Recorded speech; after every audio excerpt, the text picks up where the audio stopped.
पुंछ जिले च होई दी ताज़ा बर्फबारी मूजब पूरा इलाका परतिए सीत लहर की चपेट च आई गया है। मंडी तहसील दे लोरन ते आले दुआले दी उच्चियां थारें दे लोकें दी मुश्किलें च इजाफा होई गया है। उच्चियां थारें दे ग्राएं दी राबता सड़कां बर्फबारी मूजब गड्डियां दी आओजाई लई बंद होई गई दियां न।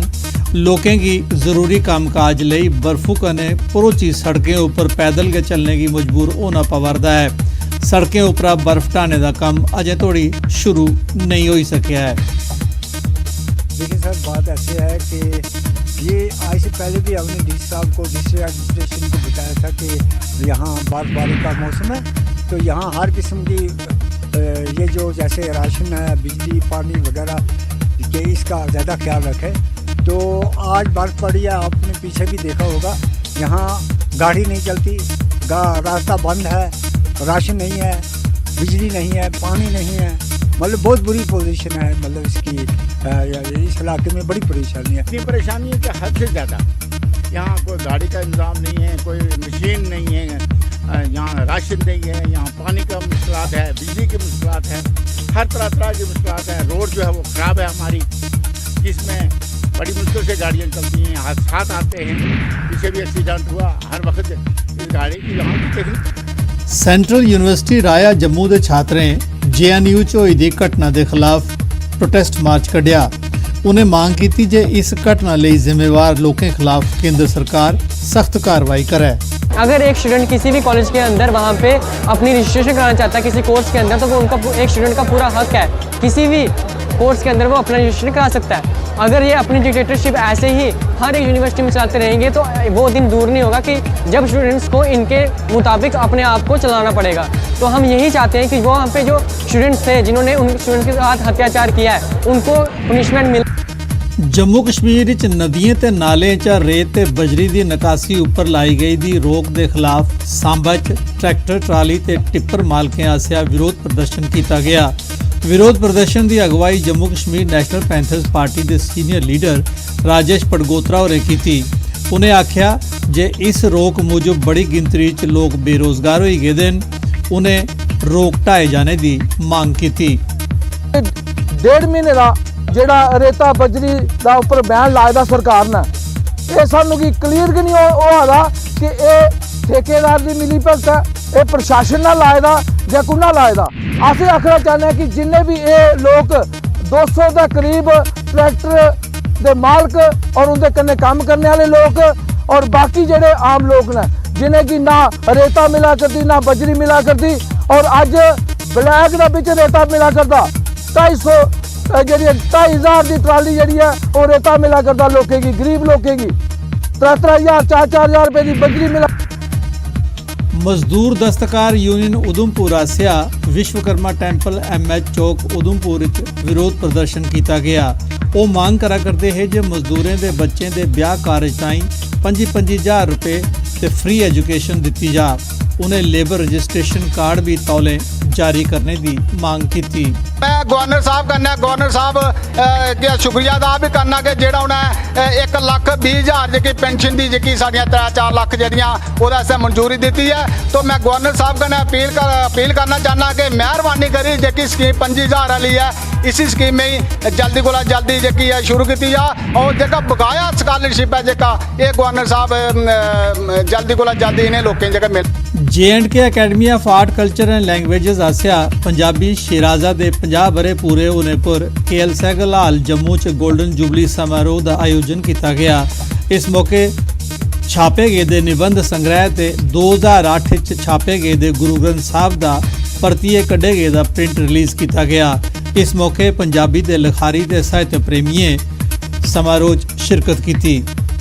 1969 ਦੇ ਵਿੱਚ शिराजा मैगजीन का शुरुआत की और जी कि अपना सफ़र तय करती करती अज 50 साल पूरे कर रही है। ਔਰ ਗੋਲਡਨ ਜੁਬਲੀ ਸੈਲੀਬ੍ਰੇਸ਼ਨਸ ਦਾ ਇਹ ਵਰ੍ਹਾ ਜਿਹੜਾ ਪੰਜਾਬੀ ਸੈਕਸ਼ਨ ਦਾ ਮਨਾਇਆ ਜਾ ਰਿਹਾ, ਖਾਸ ਕਰ ਸ਼ਿਰਾਜ਼ਾ ਦੇ ਹਵਾਲੇ ਤੋਂ। ਸ਼ਿਰਾਜ਼ਾ ਦੇ ਇਸ 50 ਸਾਲਾਂ ਦੇ ਸਫ਼ਰ ਵਿੱਚ ਇਸ ਮਾਧਿਅਮ ਰਾਹੀਂ ਕਿੰਨੇ ਰਿਆਸਤ ਵਿੱਚ ਪੰਜਾਬੀ ਨੇ ਨਵੇਂ ਸ਼ਾਇਰ ਜਿਹੜੇ ਹਨ, ਨਵੇਂ ਸਾਹਿਤਕਾਰ ਪੈਦਾ ਕੀਤੇ। ਪੰਜਾਬੀ ਸ਼ਿਰਾਜ਼ਾ ਦੇ ਇਸ ਸਫ਼ਰ ਵਿੱਚ ਕਾਫਲਾ ਕਿੱਥੋਂ ਤੁਰਿਆ ਸੀ, ਅੱਜ ਇਸ ਕਾਫਲੇ ਵਿੱਚ ਕਿੰਨੇ ਵੱਡੇ ਨਾਂ ਜੁੜ ਚੁੱਕੇ ਹਨ ਔਰ ਅੱਜ ਵੀ ਇਹ ਆਪਣੇ ਨਵੇਂ ਲੇਖਨ ਨੂੰ ਮੁੱਖ ਰੱਖ ਕੇ ਕਿਸ ਤਰ੍ਹਾਂ ਦੀਆਂ ਕੋਸ਼ਿਸ਼ਾਂ ਕਰ ਰਿਹਾ ਹੈ ਔਰ ਇਸ ਮੰਚ ਤੋਂ ਕਠੂਆ ਜ਼ਿਲ੍ਹੇ ਦੇ ਦੂਰ ਦਰੇਡੇ ਇਲਾਕੇ 'ਚ ਟੀਮ ਜੰਮੂ ਆਸਿਆ ਜ਼ਿਲ੍ਹਾ ਪ੍ਰਸ਼ਾਸਨ ਦੇ ਸਹਿਯੋਗ ਕਰਨੇ ਜ਼ਰੂਰਤਮੰਦ ਲੋਕਾਂ गी गर्म कपड़े वंडे गए। इस मौके उपस्थित लोकें टीम जम्मू के इस काम की सराहना की ते आख्या जे टीम जम्मू समाजी कम्में च हमेशा पेश रहिंदी है। ये जिहड़ा कार्यक्रम है टीम जम्मू के चेयरमैन जोरावर सिंह होर रखा है, जिहदे च साढ़े SSP शिरदर पाटिल होर बड़ा के बड़ी चढ़िए हिस्सा लिता और इसी बड़ा अच्छा गया उन्हें ऑर्गेनाइज किया। दूरों जोड़े लोग जोड़े है कम से कम मैं तुसें दसा कि घट्ट 3000 लोग जो उत्थे आया हा, जिन्हें टीम जम्मू ने ते अपने जिला प्रशासन पुंछ जिले के दूर दरेडे ग्रां हाड़ी बुड्ढा के लोकें ताईं पिछले 10 बरे थमां बना दी सड़क परेशानी का कारण बनी गई दी है।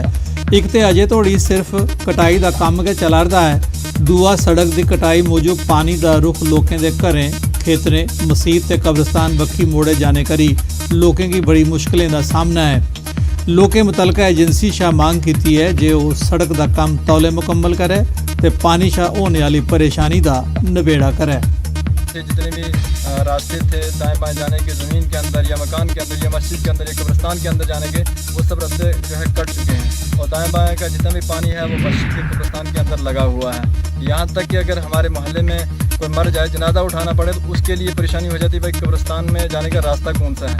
अगर चंद आदमी इकट्ठे हो जाए तो परेशानी हो जाती है, मस्जिद के अंदर जाने का रास्ता क्या है। ये आपके नज़रिए से हम हुकूमत तक ये पैगाम पहुँचाना चाहते हैं कि यहाँ किसी भी आला जो अफसर को बुला करके भेज करके इन मामलात का जो हल किया जाए कि ये रास्ते जो कट चुके हैं इनका हल क्या है। जो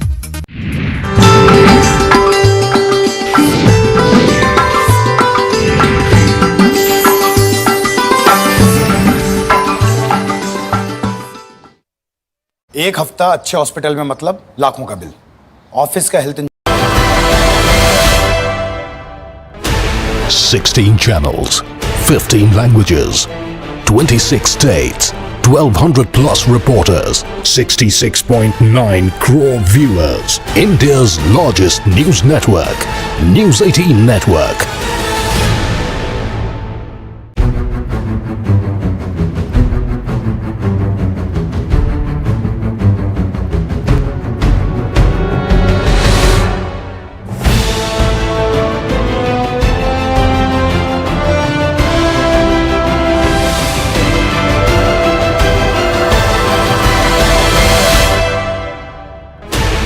Sixteen channels, 15 languages, 26 states, 1200 plus reporters, 66.9 crore viewers. India's largest news network, News 18 Network.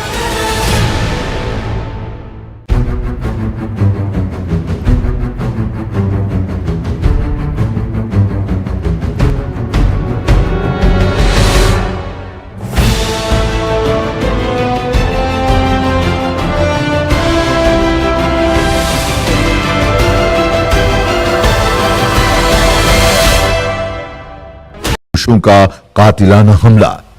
मारूफ यूनिवर्सिटी में तशद्दुद के खिलाफ मुल्क भर में एहतजाज। मरकजी बुज़रा समेत अपोजिशन ने की जबरदस्त मजम्मत। दिल्ली पुलिस और यूनिवर्सिटी इंतजामिया की कारकर्दगी पर सवाल। जामिया, AMU और अब JNU सियासी साजिश या नाअहली का सबूत।